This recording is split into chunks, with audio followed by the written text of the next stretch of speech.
Welcome to Shattering Myths, a program devoted to the most important and hopefully fastest growing segment of our society.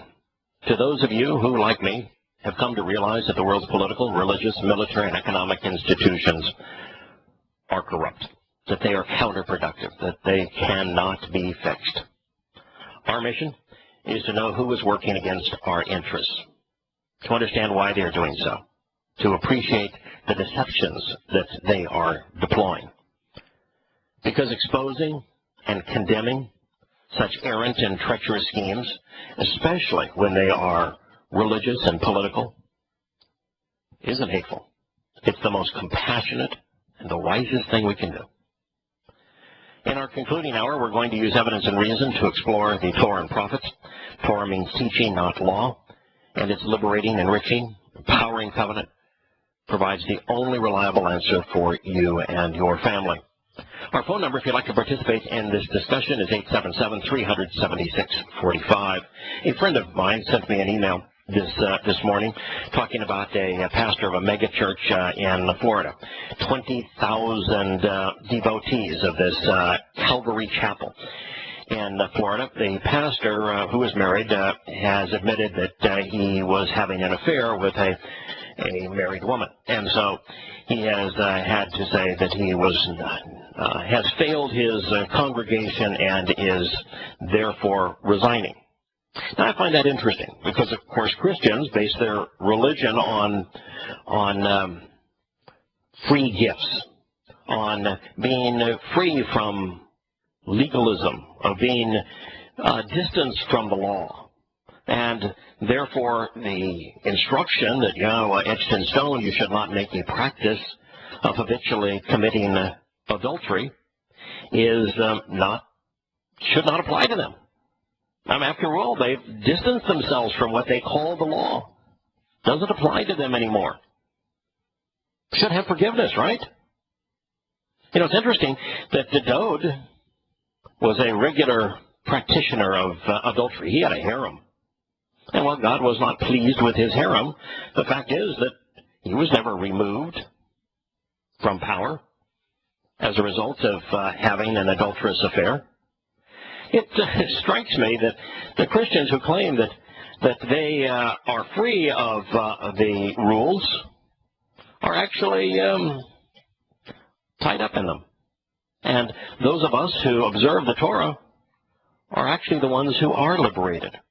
It's an interesting insight into the nature of religion versus relationship. The same friend sent me an email this morning on a new book entitled A Nation of Victims, The Decay of American Character. It was written by Charles Sykes. Now, I don't know Charles Sykes from Adam. I have not read the book, haven't even read a review on the book. But there's some interesting insights here that I think are worth our consideration. When we focus on victims, as opposed to having people focus on the victimizers and having people that are promoted and acclaimed and celebrated, who have the courage and the wisdom,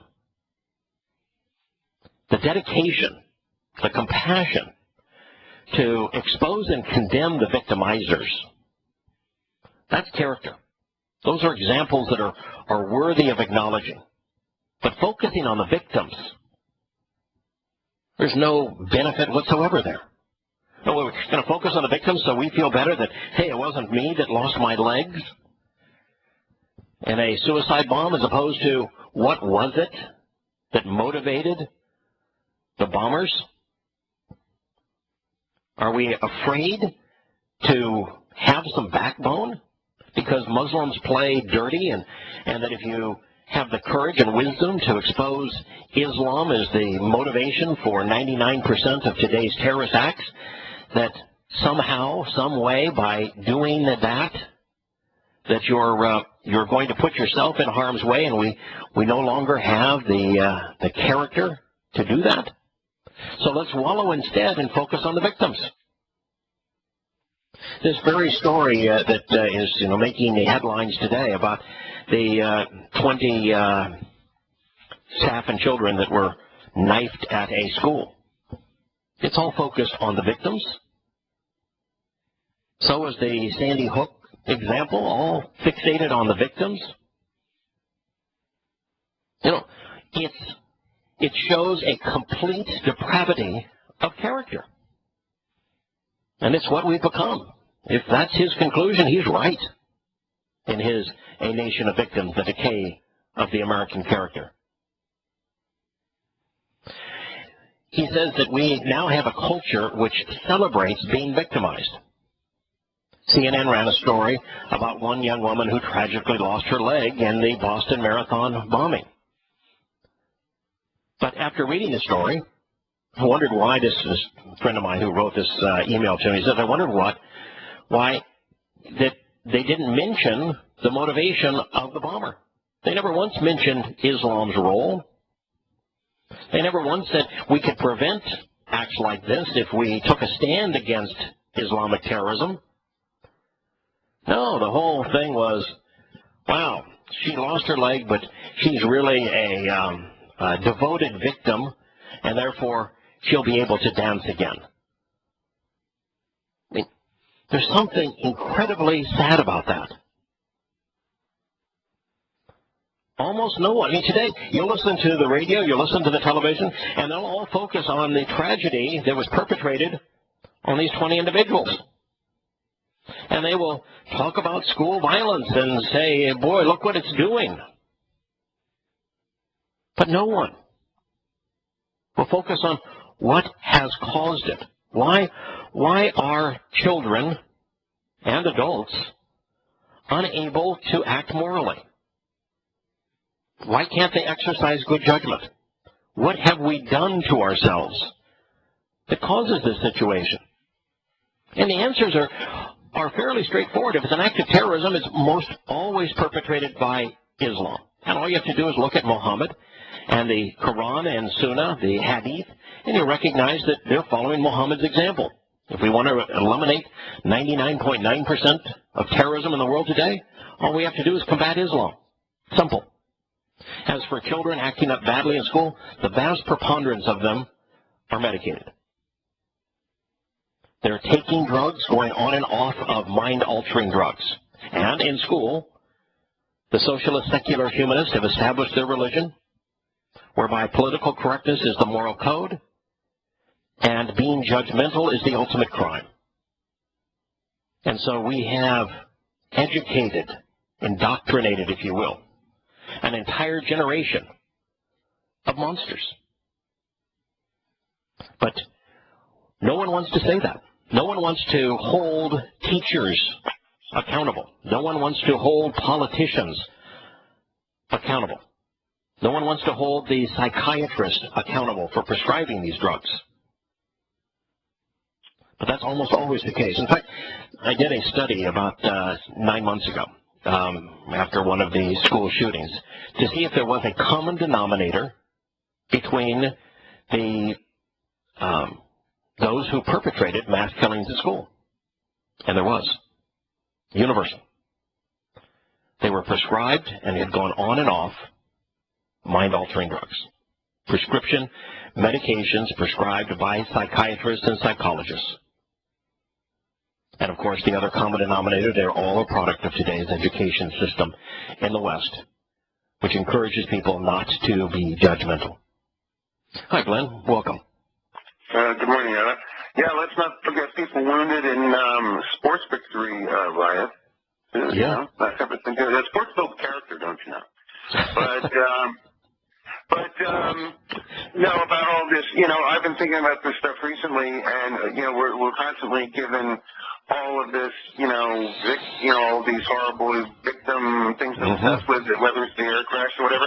And, you know, it just strikes me, you know, that there's this morbid, voyeuristic, obsessive nature to it, and it's also, like, very unhealthy, because before all this information could be transmitted worldwide and constantly, you know, people would hear of something bad, you know, perhaps long after it happened, or even, you know, but it wouldn't be this total fixation, and, you know, and you're emphasizing fixation on the victims every day, and I was thinking, you know, psychology, you look at like appropriate grieving, versus an appropriate identification with loss or pain versus, right. Vicariously getting too much into somebody else's business. Right. Every day, 150,000 human beings die on this planet. Every day. Every day. We cannot grieve for them all, and it's unhealthy to try. Of course. But what's revealing here is that we're focusing on how to survive victimization, and we're wallowing in the victim's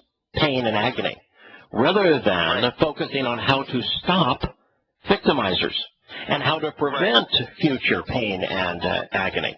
It's just we've lost our way. Our focus is so upended that we're upside down. Right. Well, we're obviously not teaching children how to deal with frustration and anger.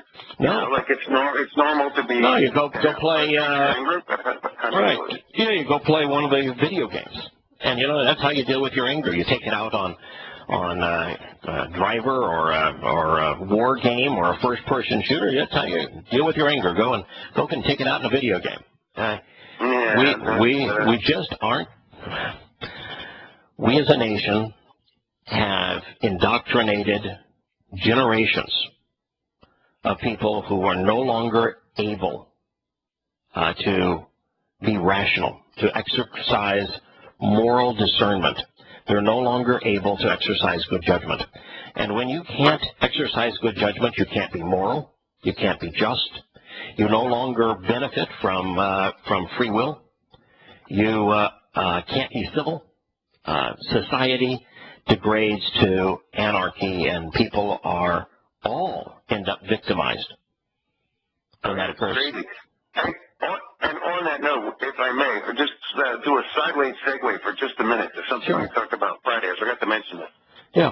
Right at the very moment when you were talking about America being the nation of the flying machines, the machines that fly and helicopters, as Yahowah is my witness, at that moment, I was outside, and there were two police helicopters hovering less than 1,000 feet above my premises. And then within a few minutes, there were 3 different police cars from 2 different police departments parked along the side of my house on the road. It had nothing to do with me. They were looking for a couple fleeing on foot who were running a meth lab in a nearby motel. Yeah, we're doing it to ourselves as well as doing it to our neighbors around the world. We'll be back in a minute.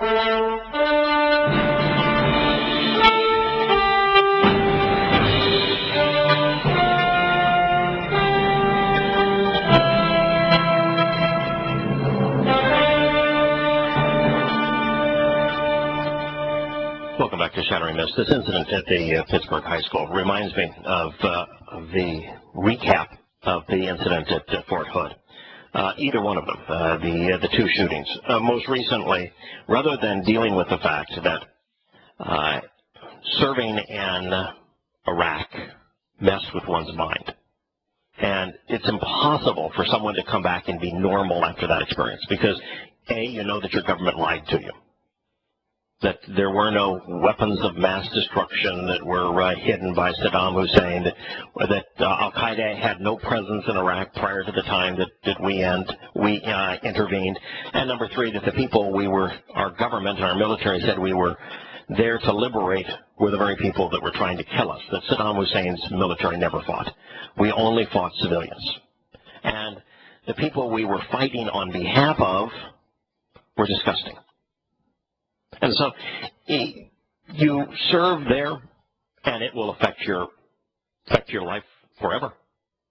And so here's a fellow that in the case of Fort Hood, endured that and came back altered. And like so many, he ended up taking his own life. Couldn't deal with the agony of it, couldn't deal with the conflict of it, couldn't deal with the fact that, he had sworn an oath to defend the Constitution and to act on behalf of the political leaders, and they had made a mockery of this whole thing. He had to face reality. I didn't like what he saw. And yet, the military wants to make it out as, it's just an act of violence where he had an argument and couldn't handle the stress of the argument. Well, his argument was he wanted freedom. He wanted to be free of the military. He asked for leave. They denied it. Now, there are core reasons here. Lack of freedom in the military, lack of free will in the military. And then the use of our military by our government to make bad situations worse. Cause and effect. We did not spend any time as a nation identifying the cause that led to the effect. The same thing will be true here in Pittsburgh. They'll scrutinize the knives and where the knives were purchased. They'll tell us the names of the victims and how many times they were stabbed. They will tell us how long the event occurred and which teacher ultimately or principal stopped the person from slashing. But they won't tell us about the medication that the individual was on, the psychiatric treatment that he may or may not have been undergoing, or the fact that for now generations we have medicated people that to the extent that they're no longer responsible, and we have indoctrinated people so they can no longer exercise good judgment. We'll never look at what the actual cause of the events that we are witnessing there.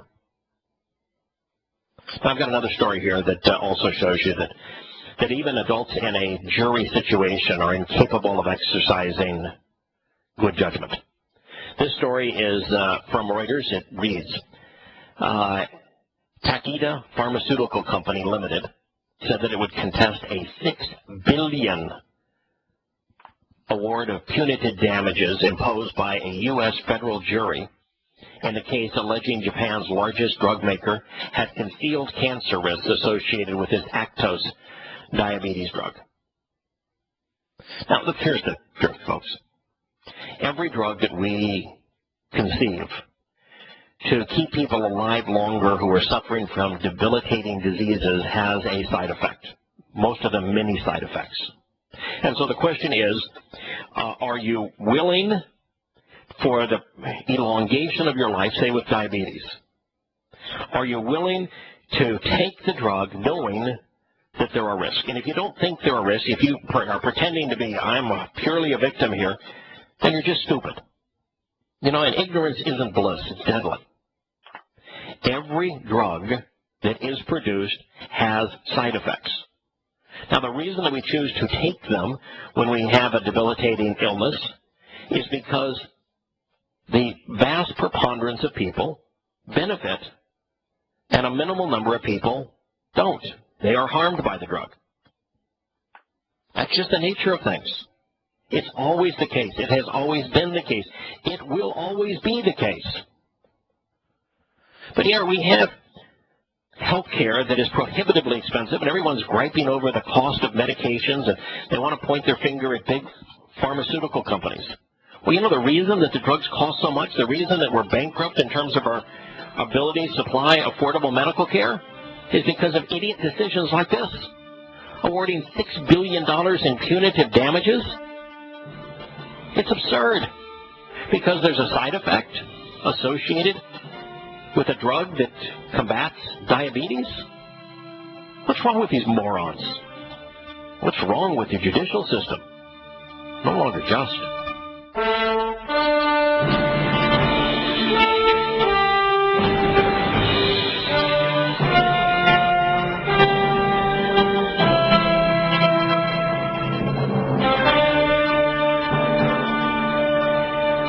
Welcome back to Shattering Myths. When you have a jury that awards $6 billion in punitive damages because they claim that a drug maker concealed potential cancer risks that are associated with a diabetes drug, you show that they have lost the ability to reason. It is unreasonable. The consequences are devastating. The number of people who will suffer with diseases, the number of drugs that will not come to market because of awards like this is a very serious problem. The fact that countries will be bankrupt and individuals will be bankrupt trying to pay for medication that is artificially expensive because of litigation like this is a cause and effect. That's the reality. Now, if you want to sue somebody for not concealing potential cancer risks from a drug, sue the FDA. This drug had to pass a billion-dollar FDA series of trials. So if there is fault the FDA. But it's this idea again of victimization. Oh, we gotta let's focus on the victims. Now, this particular case, a federal judge overturned a previous award in this particular case, saying that there was no evidence that the drug actually caused cancer. And here, just on the possibility that it may cause cancer, which, by the way, almost everything can cause, somebody wants to pen them with $6 billion in punitive damages. To show you how out of whack that is with the award, there were the injuries alleged to this drug were so minor that the award for injury, the compensation for injury, was $1.475 million. $1.5 million is what the jury provided the victims, saying that that's what they're entitled to make them whole. $1.475 million. And they ascribe a $6 billion punitive damage on the pharmaceutical company. And it's just so out of whack. It's so unrealistic. It's so utterly counterproductive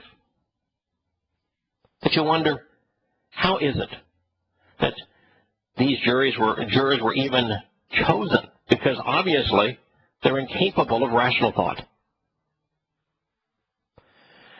Now, the largest punitive damage award ever was $9 billion.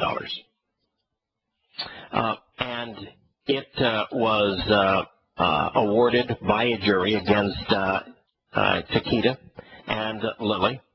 And it exceeded the $5 billion jury award that was imposed on ExxonMobil. But in that case of ExxonMobil, since they paid for the cleanup, a federal judge said, that's absurd, and ultimately ordered them to pay $500 million in damages, which they, after they did the cleanup, they gave to fishermen in the area and the likes. So here's a case where the compensation for the alleged victims is just over $1 million, and the punishment for the perpetrator is $6 billion. It's out of the realm of the even grotesque imagination. No wonder that so few people take Yahowah up on his covenant offer. They're incapable of understanding what he's offering or what is expected of them. Can't process the information. It's like the religious fellow the other day that called in trying to justify Hebrew roots movement and is unable to see the conflict between Paul and Yahowah. And if you point them out, can't process it, just goes on to the next point. This is the story, just a quick mention, but a veteran Associated Press photographer who had covered wars around the world was shot dead, along with another reporter who was wounded last Friday when an Afghan policeman, that means someone that was on America's payroll, was firing an American weapon and shot a bullet made in this country, opened fire on them in eastern Afghanistan. We ought not have given weapons to the Afghanis. We ought not have invaded Afghanistan, and we ought not have given weapons to the Afghanis. That was stupid. That was the consequence of that. Is this journalist is dead, and his associate is badly wounded, but you don't see America accepting blame, and it's America that is responsible for that death. Reuters is reporting that Russia's push to deploy a domestic electronic payment system is designed to reduce its reliance on the West and to overcome the country's strong cash culture. When Obama said that he was restricting the credit card use of Russians that were in alliance with Putin, requiring Visa and MasterCard to stop serving a particular Russian bank.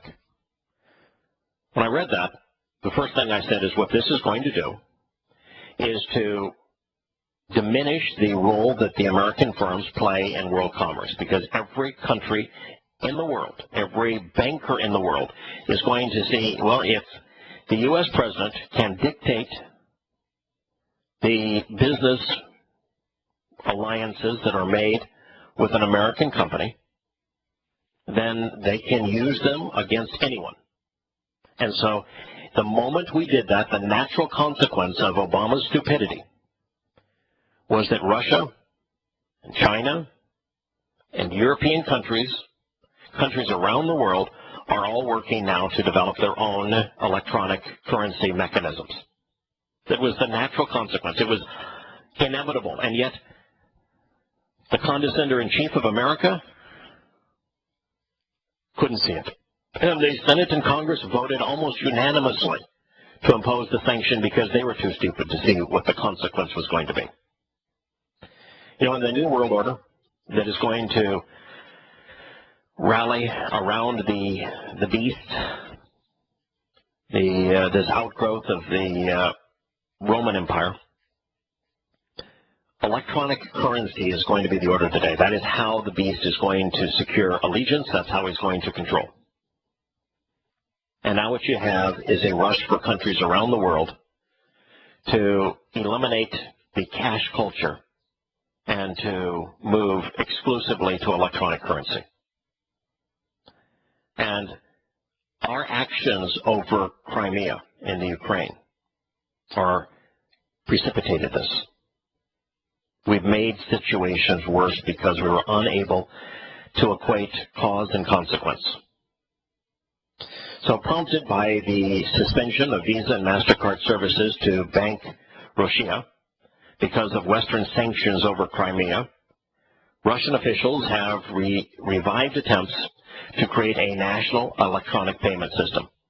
We certainly must do this, and we will do it, Russian President Vladimir Putin said last week. It's really too bad that certain companies have been told to impose restrictions. I think this will simply cause them to lose large segments of the market, very profitable market segments. But that's what America has done now to its largest and most prosperous companies. With the NSA forcing through the hidden court system, electronic companies, internet-based companies, software companies, social networking companies to all turn over all of the information on their users' use of their services, access to their emails, their clicks, their communications.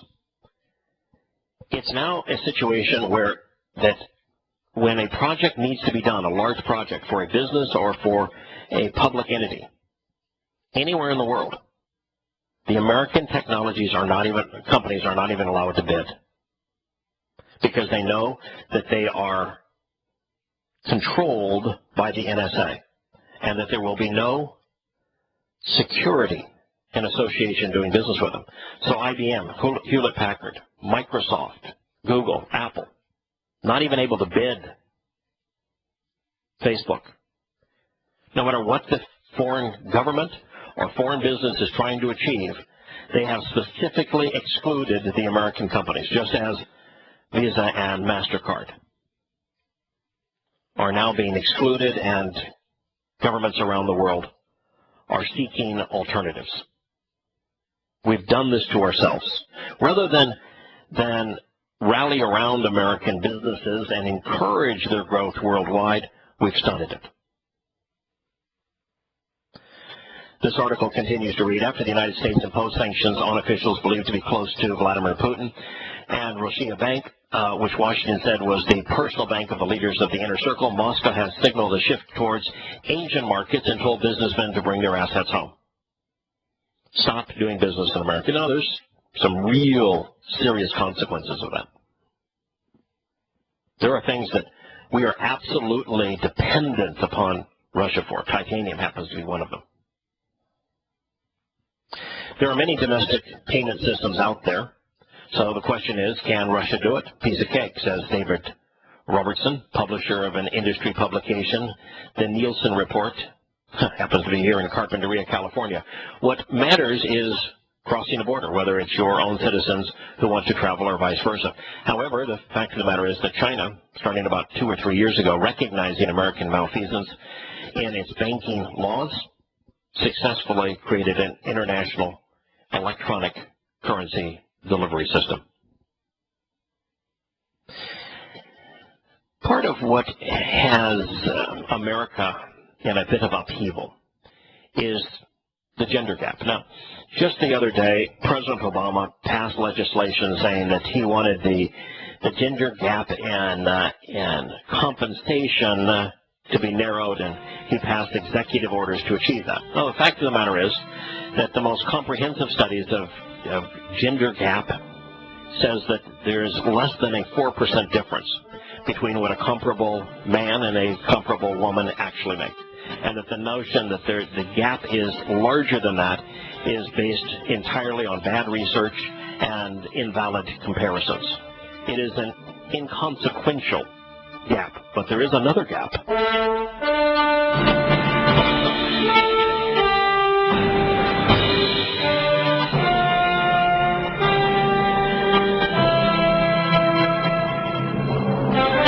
Welcome back to Shattering Myths. So while the income gap is essentially non-existent today, there is another growing gender gap that is extraordinarily meaningful, and it is upending society.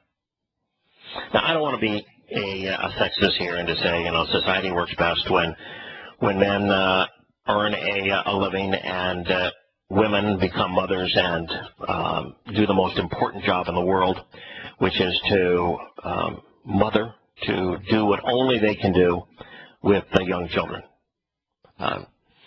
Throughout my life, I have hired an equal number of men and women in executive positions and in worker bee positions. My wife worked for a living. Now, she stopped working when our children were young, and she has resumed working now that our children are grown. But I can tell you that children grow up better. They're more secure.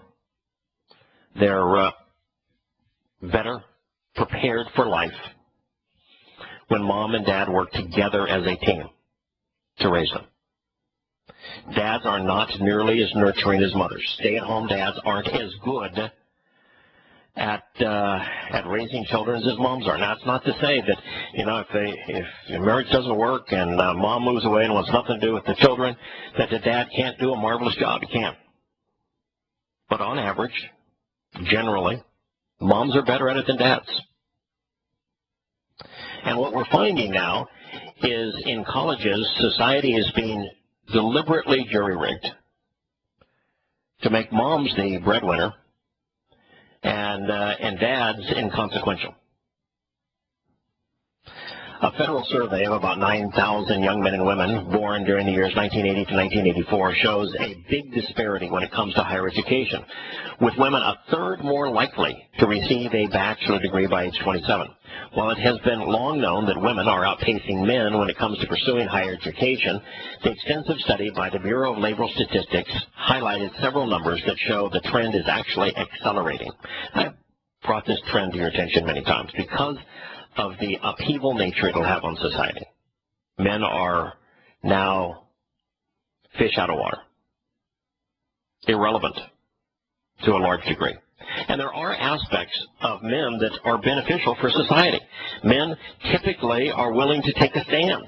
They're willing to be a bit more courageous. They're willing to bow their back against adversity and against evil. But they're being neutralized. Men are more focused, more competitive. One of the things I learned when I was going to get LASIK on my eyes, and my issue is that I can see distant vision with my left eye fairly well, but neither eye can I read something without glasses. And so what I wanted is what so many women have had, and I heard so many successful stories with LASIK. I wanted one eye with my lens such that I could read close up, and the other so that it would focus effectively on distance. Because the brain, as I understood it, would focus on the eye for each application. And what I was told is that works for women won't work for men. Our brains are wired differently. A woman is able to multitask. She's able to, for example, take care of a home and raise children simultaneously. Men can't multitask. That's not to say that it's impossible, but our brains, for a man, don't multitask. We are very focused. Now, there's a reason for that, and it's, if you, for most of humanity, man was out trying to gather in food and defend the home, and unless you're really focused on the prey or the adversary, you're going to be victimized by both. And so men are focused. Women can multitask. Difference. Celebrate the difference. My wife's very different than I am. It's wonderful. It's what makes a marriage complete. There's synergy in that, but not in what we're trying to do. This article says this is really an important phenomenon, and it hasn't happened overnight. No, it's been designed.